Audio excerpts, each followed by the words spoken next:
22대 국회 전반기 원구성이 가까스로 완료됐지만 여야의 대치는 계속되고 있습니다. 이번 주 김홍일 방통위원장에 대한 탄핵소추안 표결이 예정돼 있고 또 모레부터 4일간 대정부 질문이 진행되는데요. 다시 한번 여야의 충돌이 예고되고 있습니다. 한 주간 정치권 소식 두 분과 함께 정리해보겠습니다. 이종근 시사평론가, 배종호 세안대 교수 나오셨습니다. 어서 오세요. 네, 안녕하세요.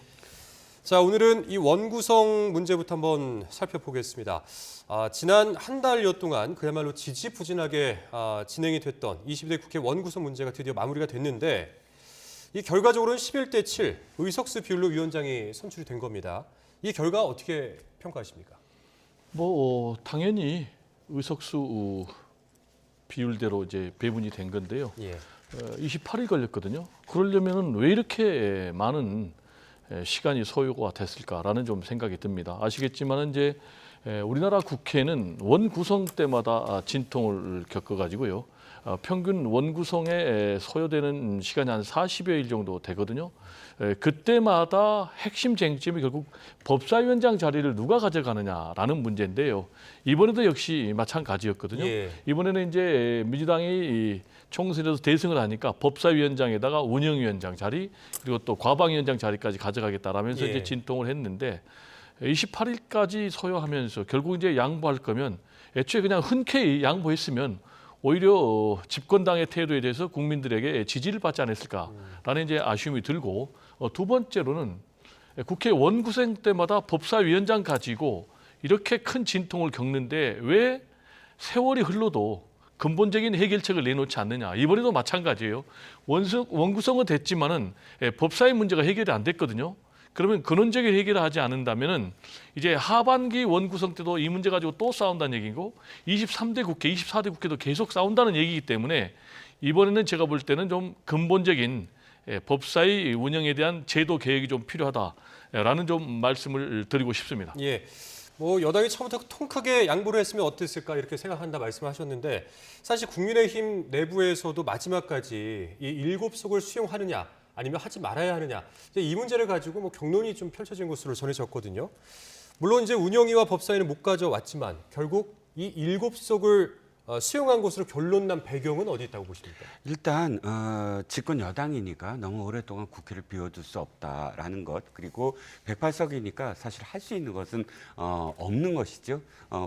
지금 여당이 양보를 한 것이 아니라 그냥 무릎을 꿇어버렸습니다. 수가 없었으니까요. 4년 전에도 4년 전에도 똑같았습니다. 4년 전에 주호영 원내대표, 김태년 원내대표 47일간 사실 공방을 벌였지만 그때는 김태년 원내대표가 그야말로 설득을 했습니다. 설득도 하고 온갖 과정을 겪었죠. 이번에는 집권 여당이 양보가 아니라 제가 왜 무릎을 꿇었다라고 얘기하냐면 단 한 가지도 야당이 양보할 생각이 없었습니다. 법사위가 문제가 아니라 과방위와 운영위, 특히 운영위 같은 경우는 제가 기억하기에는 단 한 번도 여당 쪽에서 했지 야당이 운영위를 다수 의석을 가졌다고 해서 가져간 적은 없습니다. 집권 여당의 원내 총무가 운영위원장을 언제나 맡았고요. 민주당이 그걸 한 번도 깬 적이 없습니다. 그러니까 운영위도 가져가겠다. 과방위는 더군다나 MBC, KBS, EBS와 관련된 사장 선임과 관련된 문제이기 때문에 무조건 갖고 가겠다. 이렇게 세 개를 포함해서 그러니까 다수니까 11개를 가져가겠다. 이게 아니라 세 개는 무조건 가져가고 나머지는 알아서 7개는 알아서 가져가라. 이런 식의 어떤 태도로 그냥 일관했고 협상 단 한 가지도 하려고 하지 않았습니다. 7일 만에 그냥 통과시켜버렸어요. 한 번만 더 말씀을 드리지만 이건 군사정권 때나 했습니다. 군사정권 때 유정회 있을 때나 그 공화당 있을 때나 했던 얘기고요. 다수결로 그냥 무조건 다수의 당이 다 갖고 가는 것. 그런데 이거 이렇게 안 하게 만든 게 누군지 아시죠? 김대중 대통령이었습니다. 김대중 대통령이 의회는 다수결에 의해서 되는 것이 아니라 소수당의 의견을 들어야 된다. 그렇기 때문에 1당이 국회의장 가져가면 2당은 법사위원장 가져가라 라고 관행을 17대에 만든 사람이 김대중 대통령이었습니다. 그런데 협상 안 하겠다. 이 세 개 무조건 가져가겠다 라고 이렇게 했는데 저는 결과적으로 만약에 이게 진짜 민주당의 생각이라면 국민의힘이 나중에 다수당이 됐을 때 두말하지 않아야 됩니다. 국민의힘이 다수당 됐을 때 다 갖고 가고 7개 남겨주고 가져가려면 가져가고 말려면 말아. 이렇게 했을 때 민주당이 과연 받아들일까? 그 국민들이 하나 두 눈 부릅뜨고 한번 지켜볼 겁니다. 뭐 협상, 양보 이런 측면에서 좀 야당에 아쉬움이 있다 이런 취지로 말씀을 해주셨는데 여튼 이 원구성은 우여곡절 끝에 완료가 됐지만 여야의 충돌은 계속되고 있습니다. 오늘 당정대 회의에 앞서 대통령실에서 이 국회 상임위 운영이 편파적이고 또 일방적이라면서 날을 세웠는데요. 이에 대해서 또 민주당이 맞받아쳤습니다. 화면 보고 이야기 이어가겠습니다. 국회법과 관례를 무시하며 편법 운영하는 그런 사례가 끊이지 않고 있습니다. 심지어 제복 입은 군인들과 장관을 겁박하고 모욕 주는 일까지. 행정부에 또 기대서 이런 갈등을 혹은 수적 열세 및 여러 가지 실력 부족의 상황을 해결하려 한다면 원내에서 해결하는 것이 훨씬 더 성숙한 방안이 되지 않을까. 네, 최근 국회 법사위원장인 정청래 의원에 대한 윤리위 제소까지 있었던 상황인데요. 뭐 이후에도 여야는 양보하는 설전을 계속 이어가고 있는 그런 상황입니다. 뭐가 문제라고 보십니까? 일단 근본적으로 지금 이제 우리 국회는요 전쟁터 같은 이제 그런 국회라고 봐야 될 것 같아요. 지금 뭐 완전히 정치가 실종되고 지금 이제 민주당 같은 경우는 최상병 특검 법안 그리고 또 방송 관련 법안 그리고 또 김건희 여사 특검 법안 등을 이제 내세워 가지고 강력하게 밀어붙이겠다. 예. 뭐 여기에는 이제 앞으로 탄핵까지 가겠다라는 그런 계산이 담겨 있는 것 같아요. 그래서 지금 지금 국민의힘 같은 경우는 절대 물러설 수 없다. 그래서 거부권 또 해가지고 이걸 막겠다라는 이제 그런 계획인데 그렇다면은 결국은 지난번 22대 국회가 여야가 격돌했는데 지금 뭐 22대 국회는 더 심화되는 그런 상황이 될 수밖에 없고요. 그리고 2일, 3일, 4일 지금 대정부 질문 3차례가 있는데 여야 모두 이제 최고 공격수를 내세워서 싸울 것으로 보여지고 결국은 가장 큰 쟁점은 말씀드린 대로 김건희 여사 특검법 문제 또 최상병 특검법 문제 그리고 이제 최상병 특검법 문제와 관련해서는 지금 최근에 구체적인 정황들이 잇따라 드러나고 있지 않습니까? 윤석열 대통령이 직접 개입한 정황 증거 그리고 대통령실 등이 개입한 정황 증거들이 있기 때문에 이런 부분이 이제 윤석열 대통령의 탄핵 사유로까지 발전할 수 있다.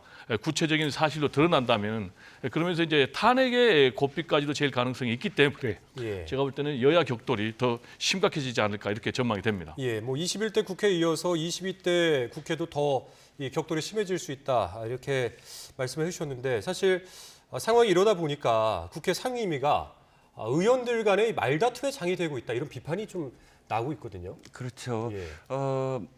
교수님께서도 말씀하셨지만 상대를 인정하지 않는 그런 그 정치가 계속되고 있어요. 미국도 마찬가지지만 우리나라도 기본적으로 서로 간에 어쨌든 인정하고 양대 정당으로 인정하고 여야를 인정하고 그 다음에 하나의 어떤 그 법안에 대해서 쟁점 법안일지라도 서로 다름을 어떻게 설득해 나가겠느냐가 아니라 지금 말씀하셨던 가장 큰 그 이 표현이 바로 법사위에서 벌어졌는데 법을 모른 국회법 공부하고 와라. 이름이 뭐냐에서 촉발이 돼서 또 거기에 응대를 해서 내가 더 공부를 잘했다. 이건 거의 초등학생도 이렇게 하지 않는다. 이런 식의 어떤 그 비판이 이어지지 않았습니까? 뭐 앞으로도 계속될 것 같습니다. 결과적으로는 저는 이런 분파 정치를 어떻게 해결할 것이냐라는 여야의 정말 의식 있는 의원들이 보다 물밑으로 또는 어떻게 하든 이거 분위기를 바꾸는 그런 모멘텀이 좀 필요하다고 생각을 합니다. 국회법 말씀을 하셨는데 정청래 법사위원장이 선진화법을 말씀하신 것 같아요. 선진화법을 왜 만들었느냐 법의 취지는 뭐냐면 다수당이 폭주를 하지 말라는 거예요. 다수당이 폭주하면 소수당은 몸으로 막을 수밖에 없다. 그럼 동물국회가 된다.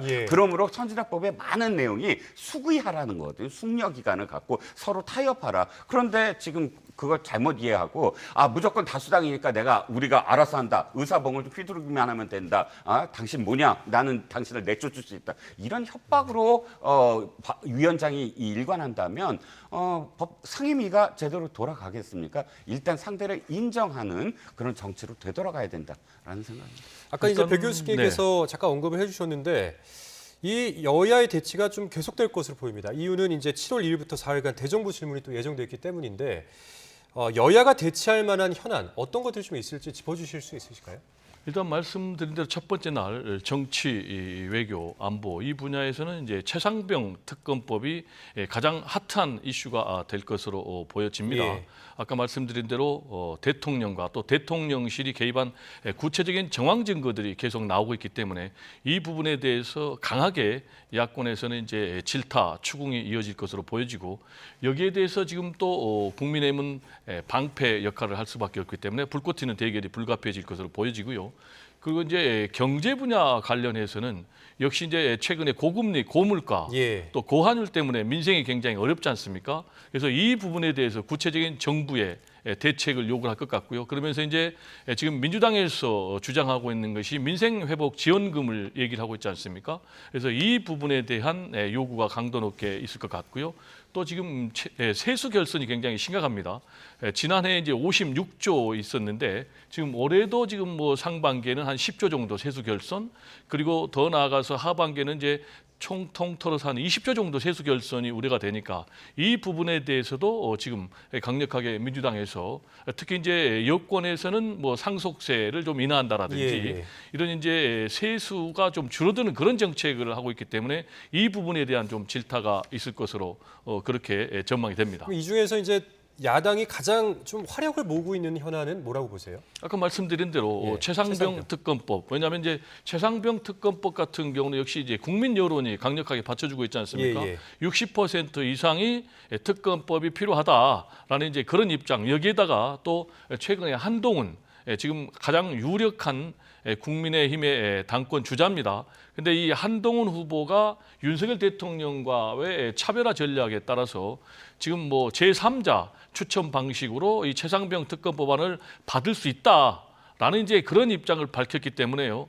더욱더 민주당의 최상병 특검법 처리에 대한 목소리가 높아질 것 같고 이제 아까 우리 이 평론가님께서 계속해서 이제 다수당의 횡포에 대해서 좀 말씀을 하셨는데 일단 관행과 법이 격돌하면은 관행이 질 수밖에 없습니다. 그래서 다수당은 소수당을 최대한 존중하되 결국은 이견이 좁혀지지 않으면은 이제 표결에 따라서 다수결 원리 이게 이제 민주주의 원리 아니겠습니까? 그리고 이제 말씀드리고 싶은 것은 소수가 결정할 수는 없다. 그래서 지금 이 여야가 협치를 해야 되고 정치를 정상화해야 되는데 이 부분은 여태까지 이 국민의힘이 윤석열 대통령 그러니까 용산의 파출소 역할을 해왔다라는 이제 그런 목소리를 들어왔기 때문에 확실하게 좀 자기 목소리를 내고 지금 뭐 새로운 당 대표가 나온다면은 대통령이라든지 대통령실에 의해 끌려가는 그런 여당의 모습이 아니라 민심을 반영하는 그런 정치를 좀 할 필요가 있다라는 좀 강조를 드리고 싶습니다. 예, 그러니까 뭐 대정부 질문 기간에 이 격돌할 수 있는 이슈가 지금 계속 쌓여 있는 상황인데 지금 여기에 또 야당은 대정부 질문 기간에 이 김홍일 방통위원장 탄핵 소추안 표기도 진행한다는 계획이거든요. 네, 그렇죠. 이 시기나 뭐 어떤 뭐 적절하다고 보시는지 내용이나. 예, 그렇죠. 일단 시기는 아무래도 8월 달에 MBC 박문진 이사의 교체 때문에 8월 전에 하겠다라는 어떤 계획을 세우고 있는데 저는 이건 사실 좀 부적절하고 이해가 가지 않습니다. 탄핵이라는 것은 우리가 노무현 대통령 탄핵에서도 결정문에 나와 있듯이 헌법재판소에서 이렇게 얘기했습니다. 6가지의 그 탄핵 사유, 그러니까 의회 쪽에서 낸 탄핵 사유가 다 적절해 보인다. 노무현 대통령이 부적절한 언행을 하거나 했다라고 헌재는 인정을 했습니다. 하지만 그 다음 문장이 뭐냐면 직을 내려놓을 만큼 엄중한 위헌이나 위법 사례가 없으므로 이것은 기각한다가 됐거든요. 그러면 여기에 판례가 하나 생긴 거예요. 직을 내려놓을 만한 위헌적이거나 위법적 사유가 없을 때는 사실 탄핵이 기각될 수밖에 없는 것이거든요. 지금 이 정부 들어서 민주당이 추진한 탄핵 지금 인용된 적이 있습니까? 다 기각됐습니다. 그런데 목적은 이래서 민주당의 목적은 뭐냐면 탄핵 소추를 하게 되면 해당 기관이 한 6개월 정도 업무를 수행하지 못해요. 그러니까 일을 하지 못하게 하려는 의도의 탄핵이라는 그런 제도를 아예 악용을 하고 있다라는 것이거든요. 지금 방통위원장의 탄핵 사유가 2인 체제를 하고 있다라는 거예요. 저는 2인 체제가 적절하다고 보지는 않습니다. 하지만 2인 체제를 유지하고 있다는 것이 위헌적이거나 결정적인 위법 사례라는 거죠. 차라리 행정심판을 계속하거나 해서 2인 체제가 법적으로 문제가 있다라는 제도적인 어떤 문제이지 해당인이 본인이 위헌적이고 위법적인 행위를 스스로 행사한 적은 없다는 것이죠. 그러니까 법률적으로나 혹은 헌법적으로나 전혀 무관한데 다만 박문진 이사를 자신들의 의도대로 해야만 한다라는 그런 이 목적으로 탄핵이라는 제도를 악용하는 것이 너무나 지금 명확하냐 해서 이것이 국민들에게 어떻게 비춰질지는 좀 지켜봐야 될 것 같습니다. 예. 네, 제가 좀 말씀을 드려야 예. 되겠는데요. 이 국회 탄핵 소추 제도 자체를 부정하는 것은 있을 수가 없고요. 그건 이제 법에 보장된 제도입니다. 그리고 탄핵 소추가 의결이 되기 위해서는요. 일단 재적 과반이 돼야 되니까 그게 쉽지 않아요. 그리고 이제 지금 그게 결국은 이제 헌법재판소에서 탄핵 심판에 따라서 그게 이제 인용이 되느냐 기각이 되느냐인데 그 결과를 미리 예단하는 것은 맞지 않다라는 말씀을 드리고 두 번째로 지금 방송통신위원회 같은 경우는 여야 5인 합의제입니다. 그리고 방송통신위원회의 목적이 방송의 공정성과 독립성, 공익성을 위해서 설립이 됐습니다. 그런데 지금 이걸 윤석열 대통령 들어와서 2인 체제로 변칙 운영을 했거든요. 그럼 이 부분은 법원에서도 분명히 지적한 거예요. 이거는 이제 위법성의 소지가 있기 때문에 5인 체제, 정상 체제를 유지하라고 지적을 받은 부분이란 말이에요. 그랬는데 이제 국회에서 이동관 전 방통위원장 같은 경우 사실 애초에 방송 장악 의혹과 관련된 전력이 있기 때문에 부적격자라고 반대했음에도 불구하고 임명을 강행했고 결국 그 과정에서 지금 YTN을 민영화시킨다라든지 여러 가지 이제 사장을 낙하산한다라는 그런 의혹 때문에 탄핵에 들어가니까 결국 이제 사퇴를 했지 않습니까? 그러면서 지금 집어든 데이터 카드가 김홍일 위원장이에요. 그럼 김홍일 위원장 같은 경우는 방송통신위원장으로 매우 부적격한 인물입니다. 왜냐하면 첫째, 전문성이 전혀 없습니다. 검사 출신이에요. 그리고 두 번째로는 독립성이 전혀 없습니다. 그 이유는 중수부장 시절에 윤석열 대통령을 데리고 있었어요. 그리고 윤석열 대통령이 가장 신뢰하는 선배다. 그러면 이런 분이 와가지고 2인 체제로 더구나 2인 체제 구성이 어떻게 돼 있냐. 대통령이 임명한 2인으로 하는 거예요. 그 과정에서 지금 YTN 같은 경우에 지금 최다의 출자자를 변경을 했지 않습니까? 그럼 이걸 그대로 놔두면 어떻게 되느냐. 계속해서 방송 장악을 하는 거예요. 그리고 이제 마지막 남은 진보 진영의 지금 사장이 MBC입니다.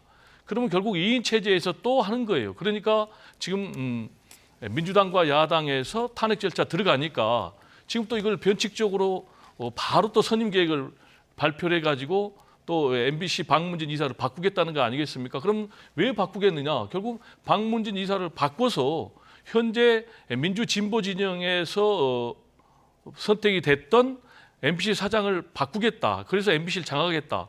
그런 건데 이런 부분에 대해서 당연하다라고 수용한다는 것은 있을 수 없는 일이다. 이렇게 생각을 합니다. 예. 제가 팩트 체크를 하나 하면 예. 지금 아마도 교수님께서는 2023년 12월 달에 그 고등법원의 판결을 놓고 법원이 지금 이것을 위법이다라고 인용을 하시는 것 같은데 가장 최근에 서울 고법이 2인 체제가 방통위 결정으로 법적 하자가 없다. 말씀하셨듯이 YTN 매각 결정과 관련해서 YTN 노조가 낸 가처분 이 신청입니다.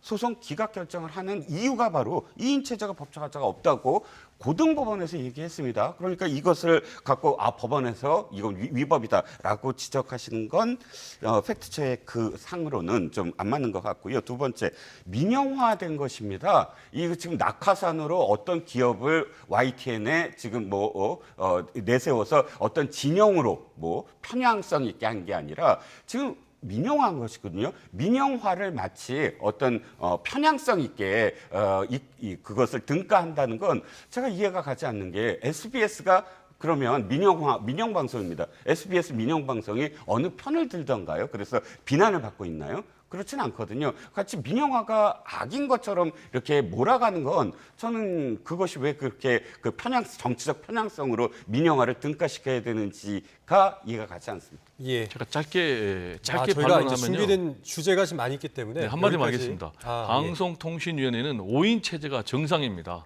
그걸 2인 체제로 하기 때문에 문제가 생기는 겁니다. 예, 아까 이제 그 말씀은 또 해주셨고, 이제 물론 이제 김홍일 방통위원장의 자진 사퇴 가능성도 거론되고 있기 때문에 이 문제가 이제 어떻게 매듭지어질지는 저희가 좀 다 같이 한번 지켜봐야 될 필요가 있어 보이고요. 자, 다음 주제로 한번 넘어가 보겠습니다. 김진표 전 국회의장의 회고록 파문이 또 확산되고 있습니다. 이 윤석열 대통령이 이태원 참사에 대한 조작 가능성을 언급한 내용인데 대통령실에서는 또 멋대로 왜곡했다 이렇게 맞받은 상황이에요. 네, 현직 대통령의 임기가 남아있는 상황인데 과연 김진표 전 의장의 대화 공개가 적절하느냐 이런 지적이 또 있는 상황인데 어떻게 보십니까, 교수님께서는? 저는 대화 공개가 적절하느냐가 본질이 아니고 윤석열 대통령이 이런 음모론적인 시각을 갖고 있고 또 그렇게 이 갖고 있는 음모론적인 시각을 발설했느냐 그게 본질 아니겠습니까? 그렇다면은 둘 중에 한 사람은 지금 거짓말하고 있는 거예요. 윤석열 대통령이 거짓말하든지 아니면 김진표 전 국회의장이 거짓말하든지. 근데 이제 김진표 국회의장은 윤석열 대통령이 했던 말을 회고록까지 썼단 말이에요. 그러면은 기록부로까지 남겼던 이 말이 과연 김진표 국회의장이 거짓말했을까라는 그런 부분. 그리고 이것과 관련해서 여권에서도 지금 대통령이 확실하게 입장을 밝혀라. 예. 그러면서 이제 진수희 전 의원 같은 경우도 실제로 이런 일이 있었다라는 그런 유사한 발언을 하고 있기 때문에 그리고 더 나아가서는 윤석열 대통령 같은 경우에 굉장히 보수 내지는 극우 유튜브에 심취돼 있다라는 그런 지적을 계속 받아왔지 않습니까? 그리고 이상민 행안부 장관 같은 경우는 법률적 책임을 떠나서 정치적인 책임을 묻는 것이 당연한데도 불구하고 책임 있는 사람에 대해서 딱딱 책임을 물어야 된다면서 책임을 묻지 않았거든요. 그러면 이런 것들을 종합해서 따져보면 김진표 국회의장의 말이 거짓말일 가능성이 보다는 오히려 진실 가능성이 더 높다. 저는 이렇게 생각을 합니다. 근데 이제 이 진실 공방이 필요한 부분이 하나 더 있습니다, 지금. 진수희 전 보건복지부 장관이 또 다른 의혹을 제기한 건데 당시 그 여의도 연구원, 그러니까 이제 국민의힘 산하 정책연구소죠. 이곳에서 이상민 당시 행안부 장관을 경질을 해야 한다. 이런 보고서를 올렸는데 이에 대해서 이제 대통령이 격노를 했다라는 거예요. 네. 그 이후에 또 여의도 연구원장이 경질됐다 이런 이야기도 전해지고 있거든요. 근데 이에 대해서 당시 그 김용태 전 여의도 연구원장이 또 사실이 아니다 이렇게 반박을 하고 나섰습니다. 자, 헷갈리고 있는 상황이에요. 당사자가 그런 이야기를 핵심으로 그것이 맞다고 한다면 김용태 원장의 말도 믿어야 되는 거 아닙니까? 김용태 원장이 당사자인데 김용태 원장이 그런 사실이 없다고 한다면 진수희 의원은 그걸 어디선가 들은 전원 지금 진술이에요. 진술은 아니지만 어쨌든 그렇게 언급을 한 겁니다. 자기가 직접 여의도 연구원장도 아니고 윤 대통령이 격노하는 자리에 있지도 않았고 그런데 어디선가 들은 얘기를 했는데 여의도 연구원장이 아니다. 라고 얘기한다면 이건 뭐 진수희 의원의 그냥 들은 얘기의 소문을 지금 전달한 것이고요. 아까 그 국회의장 얘기 세 가지만 제가 적절하지 않은 이유를 대겠습니다. 첫 번째는 뭐냐면 회고록이잖아요. 회고록이라는 것은 당대에 있었던 현직에 있었던 사람들이 다 물러난 다음에 그걸 되돌아봐야지요. 예. 당사자인 대통령 3년의 임기가 남았는데 그 한쪽 당사자가 이것을 뭐 사실이다라고 이야기해버리면 어떻게 되냐면 회고가 아니라 현장 중계입니다. 현장 중계를 하면서 어떻게 전 국회의장이 그런 표현을 할 수가 있는지. 두 번째는 가장 부적절한 게 뭐냐면 독대가 끝나자마자 박홍근 당시 민주당 원내대표에게 이 대통령의 발언이라고 전한 거예요. 그렇다면 국회의장은 당적을 지금 사퇴한 사람입니다. 왜? 중립성, 어떠한 의사봉은 중립성 있게 두들기기 위해서 당적을 공식적으로 사퇴한 사람인데 자신이 속했던 원내대표에게 대통령의 독대, 그것도 자신이 요구한 독대입니다. 그 독대에서 자기가 이야기한 것 그리고 대통령이 이야기한 걸 그대로 원내대표에게 보고하듯이 이야기한 것. 세 번째는 뭐냐면 자, 이태원 특별법이 지금 통과됐습니다. 여야가 정말 협상을 했잖아요. 그래갖고 결과를 냈잖아요. 그러면 이건 유가족들도 지금 환영 그리고 기대를 하고 있어요. 그런데 이런 발언을 사실 여부를 떠나서 이야기함으로써 이태원 특별법을 무색하게 만들었습니다. 자신이 의사봉을 휘두르면서 통과시킨 법 그리고 이제 앞으로 나가야 되는데 대통령의 발언이랍시고 이렇게 얘기해서 왜 이태원과 관련된 또다시 무슨 갈등을 일으키게 만드느냐. 전 국회의장으로서 대단히 부적절하다 이렇게 생각합니다. 예, 이 회고록 공개가 좀 부적절한 이유에 대해서 조목조목 이야기를 해주셨는데 그런데 이 회고록이 공개된 후에 윤석열 대통령 탄핵을 요구하는 국민청원이 이제 70만 명을 돌파했다는 소식이 또 전해졌거든요. 그러니까 뭔가 계속 이 파장이 커져가는 그런 양상인데 어떻게 평가하십니까, 교수님? 네, 지금 이제 대통령의 탄핵을 청원하는 국회 청원입니다. 그러면 이제 앞으로 이걸 이제 청원 절차에 들어가 가지고 본회의에도 상정해야 된다라는 이제 그런 주장까지 나오고 있거든요. 지금 현재까지는 뭐 한 70만 명이 넘어섰다고 그래요. 그럼 예. 이제 우리 헌정 사상 현직 대통령에 대해서 탄핵 국회 청원이 실시된 지역이 있었는지 제 기억으로는 굉장히 좀 없는 것 같고요. 두 번째로 이제 70만 명이나 넘어선 적도 저는 상당히 좀 없었던 것 같고 지금 뭐 이런 추세로 가면 이제 100만 명이 넘을 것 같은데요. 이 얘기는 이제 한마디로 윤석열 대통령의 국정 운영에 대한 여러 가지 국민들의 누적된 민심의 결과가 예. 지금 이런 결과로 나오고 있는 것이 아닌가 좀 우려가 되고요. 예. 그래서 이제 윤석열 대통령 같은 경우는 지금 대표적으로 아킬레스건으로 지금 꼽히고 있는 것이 김건희 여사 관련된 비리 의혹, 그리고 최상병 죽음과 관련된 이제 수사 외압 비리 의혹 이런 부분이란 말이에요. 그런데 이걸 지금 특검법으로 밀어붙이고 있는데 지금 아까도 말씀드렸듯이 한동훈 지금 만약에 주자가 당 대표가 돼서 지금 최상병 특검 법안에 대해서 수용을 해버린다. 그리고 더 나아가서 김건희 여사까지 또 특검에 대해서 수용을 한다. 그러면 윤석열 대통령에 대한 여러 가지 탄핵의 움직임이 더 거세질 가능성이 있다. 저는 그래서 지금이라도 윤석열 대통령이 국정 운영 기조를 바꿔야 된다. 이 부분은 4월 10일 총선에 나타난 민심의 명령이거든요. 예. 그래서 저는 지금이라도 대결의 정치를 좀 중단하고 정치를 정상화할 필요가 있다라는 좀 말씀을 드리고 싶습니다. 예, 뭐 김진표 전 의장도 사태 진화를 위해서 좀 수습에 나서고 있는 그런 모습을 보일 수가 있는데 우리 평론가님께서 보시기에는 어떻게 보세요? 충분하다고 보세요? 아니 이미 엎질러진 물이 돼버렸거든요. 어떻게 해야 될까요? 글쎄요, 뭐 어떻게 할 수가 없겠죠. 김진표 의장이 뭐 지금 유감 표명을 하거나 예. 또 수습에 나서서 또 이렇게 표현했습니다. 자기의 의도와 다르다. 자기의 의도는 그러니까 이제 소수 의견만 대통령이 들으려고 한다는 것을 지적하려다 보니까 이렇게 됐다라고 한 발 물러서는 모양새입니다. 물론 이 회고록에는 문재인 대통령의 부동산 정책과 관련된 비판도 있고요. 저는 개인적으로는 김진표 국회의장에 대해서 그나마 민주당에서 상당히 합리적인 어떤 정책을 펼쳐갖고 의회주의자, 그러니까 타협과 협상을 굉장히 우선시했던 그런 정치인으로 지금까지 기억을 하고 있습니다. 좀 안타까운 건 그렇게 사실 이 전 국회의장으로 존경을 받을 수 있는 그런 상황에서 자신이 갈등을 일으키는 말 한마디로 상당히 이런 어떤 비판을 받게 된 것, 그건 김진표 국회의장답지 않았다라는 생각이 들었습니다. 예. 자, 이제 저희가 질문 하나씩만 드릴 텐데 각각 이제 전당대회 관련해서 이제 질문 한번 드려볼게요.